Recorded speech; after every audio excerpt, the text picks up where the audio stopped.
I'm the special agent in charge of the FBI San Francisco field office. Thank you. All right, well, you take a moment, please, to share with us, what is this Take a Beat campaign? The Take a Beat campaign is the FBI's effort to get people to slow down a little bit when dealing with unsolicited outside contacts. One of the biggest problems that we deal with are frauds. Frauds are absolutely pervasive, and we're trying to get people to slow down a little bit.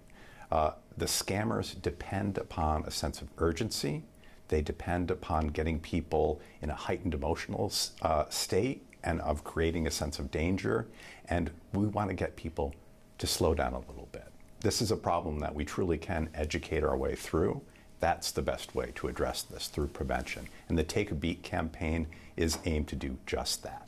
All right. So often these scams are going hand in hand with technology.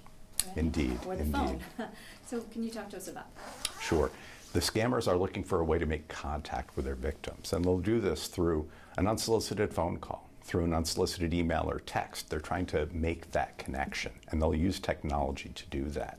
Technology also helps the scammer by giving distance. A scammer's enemy is distance. The more distance they can put between themselves and the victim, the safer they feel. So that's why we see so many of these scams starting with that email or starting with that text.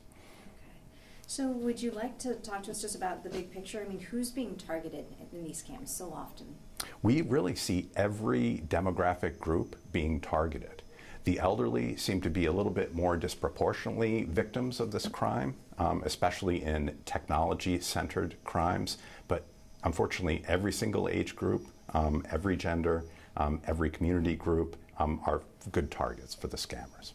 And how much money are we talking about? I mean, like how potentially far-reaching is this type of scam? These scams? The sums are staggering. This year, in the first 6 months of the year, we saw $1.6 billion in fraud reported to the Internet Crime Complaint Center. $1.6 billion, that's a huge amount of money. And unfortunately, that's more than we saw last year. It was actually a $300 million increase from the previous year. I'm sure the scams are very wide-ranging. You've got cryptocurrency on one side, and then you've got something as simple, like you said, as a phone call. Can we start with the really, really big cryptocurrency? Sure. Cryptocurrency, this is something, obviously cryptocurrency is a relatively new thing, and the scammers have been very quick to adopt this as a vector that they use to victimize the public. These are typically investment scams. They will make contact with the victim and come up with an opportunity for the victim to make huge sums of money. Cryptocurrency is something that's relatively new, and many people in the public, they simply don't understand how it works. And so the promise that the scammers are making is a lot more believable. The scammers really depend upon that lack of certainty of how things work. And they'll induce victims by getting the person to make a small investment. And that small investment to the scammer, from the scammer, will turn into an immediately large return. So once the victim sees that a small investment leads to a huge return, they're hooked. And then the scammer will use that engagement in the scam to induce the victim to send ever larger sums of money. In a lot of these scams, the victims on paper will appear to be doing very well. But in fact, that paper profit is imaginary. It's just a lie told by the scammer to get the victim to invest more money. And at the end of the day, the victim will find out that, in fact, those profits were imaginary, and they'll lose all of their investment. Okay. Let's go to the center of the road, impersonation and impersonator scams. Can you talk to us about that? Impersonation scams, unfortunately, have been with us for many years. They change from time to time. We'll see sometimes people will pretend to be law enforcement. Sometimes they'll pretend to be grand jury officials. They'll pretend to be bank officials. They'll pretend to be somebody they're not to get the victim to send money.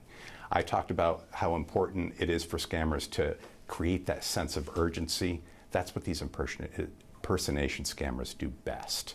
If you get a call from somebody claiming to be a sheriff who's got a warrant for your arrest and you have to immediately take care of that, that really gets victims' attention very quickly. So you've got that sense of urgency. The victim is given a way to address the situation by sending a payment, but the person isn't who they say they are.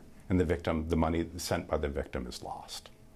on that note, impersonation or impersonator scams. We spoke to a woman on the phone who said she lost $950 from a person on the phone claiming that they're working with Citibank and that her account had been compromised. She said they had some critical information, her name, her address, her phone number, more information, and she said it felt really, really real. And then they said, hey, here's a verification code.